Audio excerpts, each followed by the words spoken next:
2014 में लोगों को लगा टूटी खाट, फटा लंगोट, मर गया भाजपा को देकर वोट, सोचा बनियान के ऊपर नहीं सट आएगी, क्या पता था बाद में पतलून भी उतर जाएगी। पतलून उतारने का काम किया, बच्चों के रोजगार छीन लिए, मैं खाऊंगा मैं खाने दूंगा, खुद को 80,000 के मशरूम खा रहे, 10 लाख का सूट 5 लाख का बूट पहनकर 24 घंटा जूट पर जूट, जूट पर जूट, जूट पर जूट। कह गए सिया रामचंद्र जी ऐसा कल युग आएगा 2012, 13, 14 में चीखने वाला चिल्लाने वाला 2023 में गूंगा और बहरा हो जाएगा। एक शब्द पर नहीं बोलते, इनके पास छड़ी हुई करती थी जादू की, हर समस्या का निदान था। इसीलिए आपको कहते हैं, आप तमाम जो भारतीय जनता पार्टी के तमाम नेता जो भाषणों में बोला करते थे, उनको शंखपुष्पी खिलाइए, और ये शंखपुष्पी खिलाने का, याददाश्त इनको मजबूत कराने का समय 10 मई है। 10 मई के दिन ईवीएम का बटन 2 नंबर पर दबाना है, और ऐसा बटन दबाइए कि तमाम भारतीय जनता पार्टी के नेताओं के बाल खड़े हो जाए, बाल खड़े हो जाए। ये ऐसा कोई सगा नहीं है जिसको इन्होंने ठगा नहीं है। अगर किसी की ये गलतफहमी है कि ये हिंदुओं की बात कहते हैं, तो सबसे ज्यादा अत्याचार इन्होंने हिंदुओं पर किया।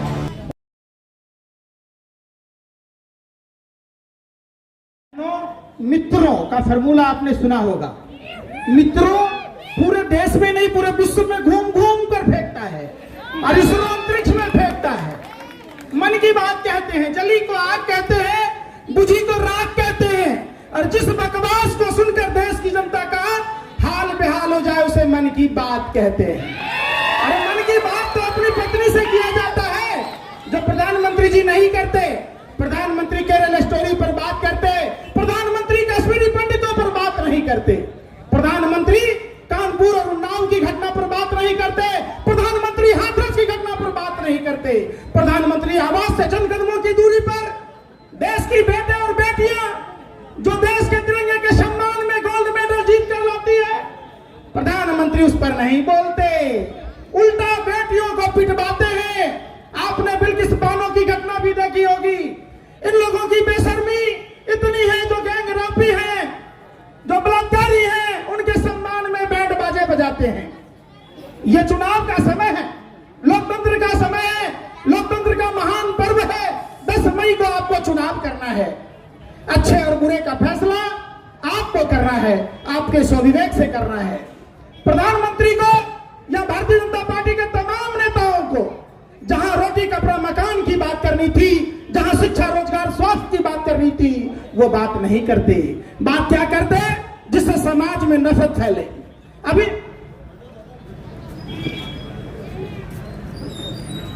और बड़े मियां तो बड़े मियां, छोटे मियां सुभान अल्लाह, आपने सुना होगा।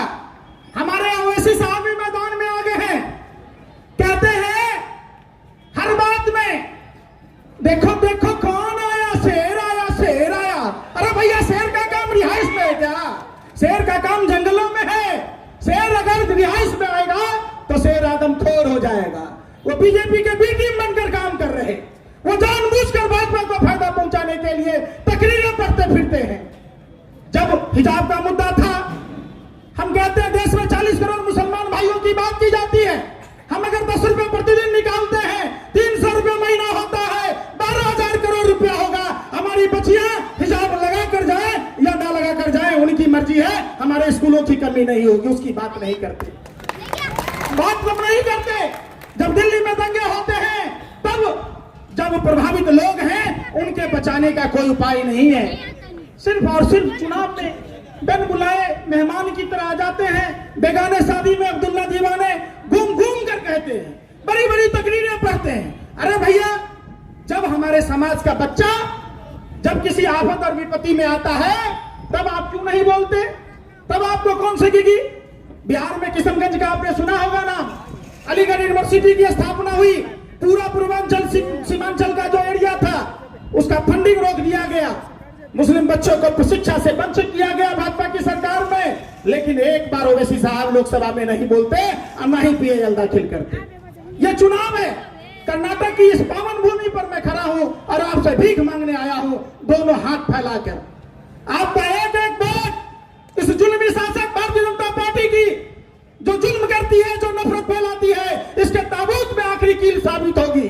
10 मई के दिन जब भी आप मतदान करने जाना, अपने घर के सिलेंडरों को प्रणाम करके जाना। प्रधानमंत्री जी कहते थे 2014 400 रुपए के सिलेंडर, महंगाई तेरी खाई जात है। हारमोनियम लेकर ये चट्टी वाले घूमते थे। आज ही चट्टी वालों की चट्टी भी गई, ये फुल पेट पर आ गए। ये 400 रुपए की सिलेंडर 1100 के पार कर गई और मुंह से नहीं बोलते, महंगाई भौजाई हो गई। भारतीय जनता पार्टी की सरकारें सिर्फ और सिर्फ कमीशन खोरी करने में लगी थी।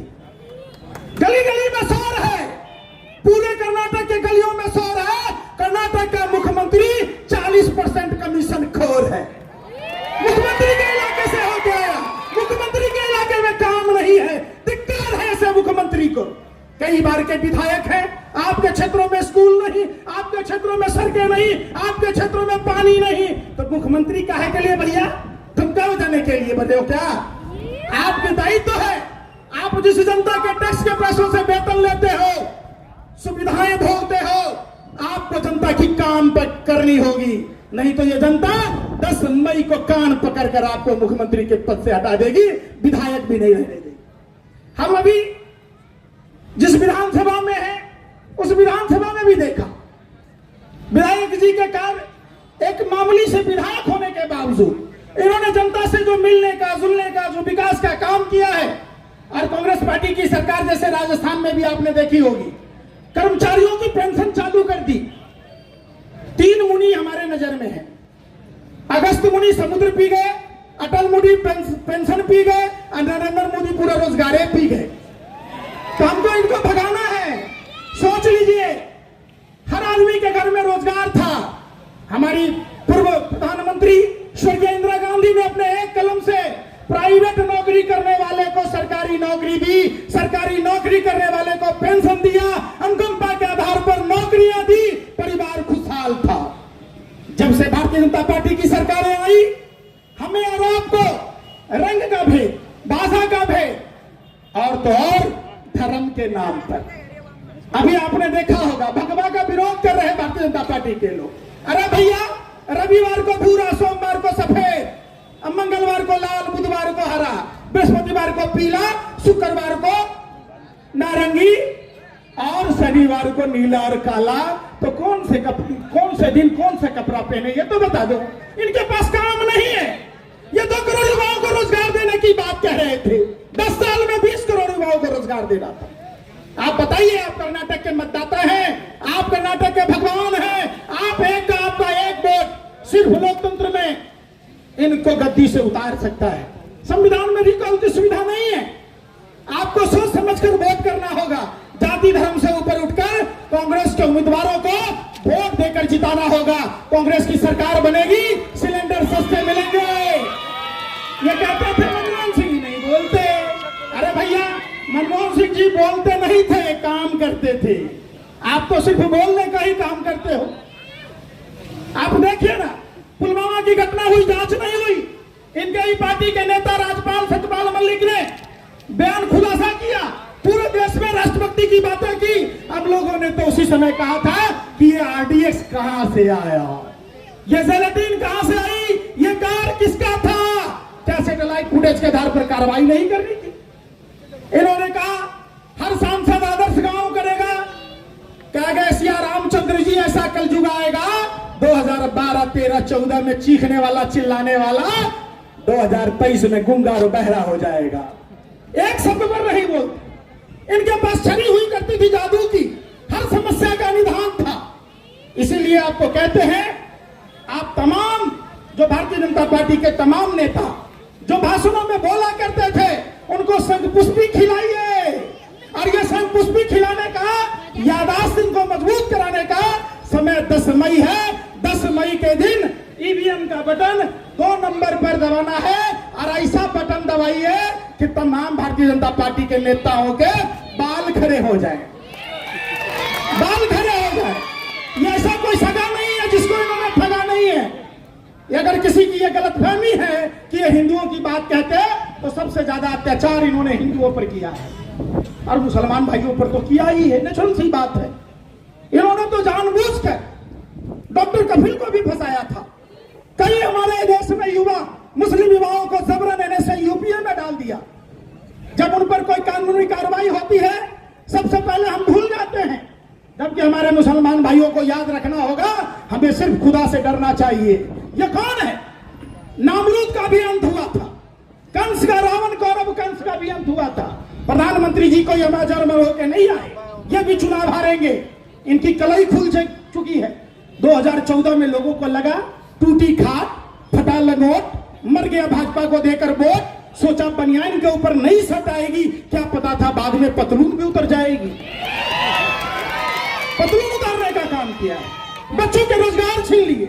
न खाऊंगा न खाने दूंगा, खुद तो 80,000 के मशरूम खा रहे, 10 लाख का सूट 5 लाख का बूट पहनकर 24 घंटा जूट पर जूट, जूट पर जूट, जूट पर जूट।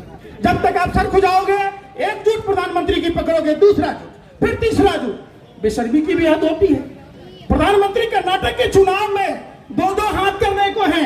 प्रधानमंत्री की रैलियों में, रोड शो में भीड़ नहीं आ रहा। फिर भी देख लीजिए उधर मणिपुर चल रहा, वहां कोई हिंदू मुसलमान का झगड़ा तो नहीं है। प्रधानमंत्री जी, आपकी सरकार है, डबल इंजन की सरकार है, दोनों इंजन फेल। सवाल प्रधानमंत्री जी को करना था शिक्षा पर, रोजगार पर, देश की अर्थव्यवस्था पर, महंगाई पर, बेरोजगारी पर। तो प्रधानमंत्री जी भारतीय जनता पार्टी की बात कर रहे, जहां देश को मजबूत करना था देश को कमजोर कर दिया। देख लीजिए, अजीब सी बात कहते हैं प्रधानमंत्री, पूरा देश कंगाल कर दिया, बैंकें बंद हो गई, सार्वजनिक संस्थाओं को बेच दिया, कौड़ी के दाम पर अंबानी अडानी को संपत्ति दे दी। आज देश खोखला हो गया। प्रधानमंत्री जी को कोई फिक्र नहीं है, हमारा दोस्त माला माल होना चाहिए, चाहे पूरा देश कंगाल हो जाए, इससे कोई फर्क नहीं है। यह फैसला आपके हाथ में है। फिर मैं कहता हूं, हाथ जोड़कर विनती करता हूं आप सबसे कि आप सबों को कर्नाटक में, खास करके जिस विधानसभा क्षेत्र में मैं हूं अभी, हुबली में, आप मतदाता बंधुओं से, आप भगवान हैं, आपका कीमती वोट, एक एक वोट अपने रिश्तेदारों को भी निकालकर भारतीय जनता पार्टी के खिलाफ आपको देना होगा। रेल टिकट 225% महंगी कर दी, गैस के दाम में 168% वृद्धि कर दी, चावल के दाम में 133% की बढ़ोतरी कर दी, कुकिंग ऑयल 250% महंगा हो गया। अब बताइए, डबल इंजन की सरकार पूरे कमीशन खाने में लगी है। आपको देखना होगा कि महंगाई कितनी चरम पर पहुंच गई। लोग पैक करा करा कर विदेश चले गए। देश ने एक अजीब सी तबाही हो गई, लोग दाने दाने को मोहताज हो गए, हाथों से रोजगार चले गए, और प्रधानमंत्री सिर्फ अंबानी अडानी को माला माल बनाने में बने रहे।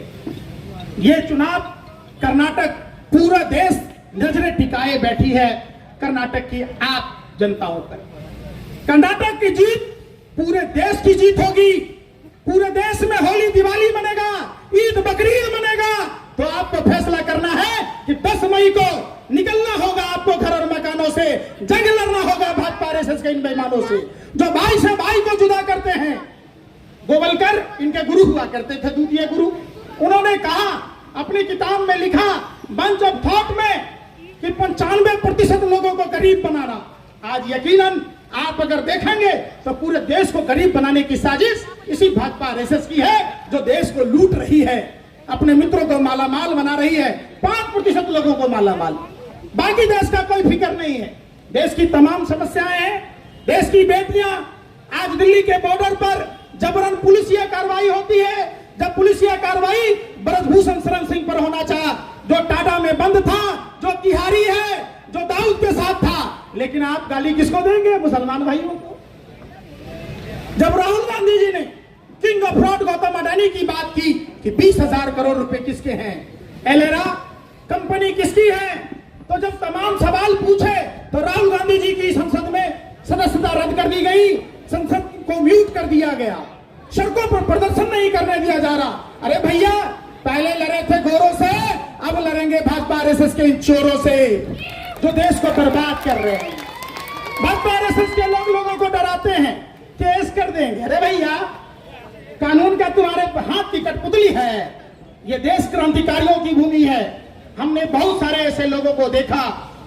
66 हमारे मुस्लिम भाई जब पेड़ से लटके थे, जो गोरे अंग्रेजों के खिलाफ लड़ते थे, हमने बहादुर शाह जफर के बारे में सुना है, जिन्होंने अपने बच्चों की परवाह न की, लेकिन गोरे अंग्रेजों से जंग लड़ा।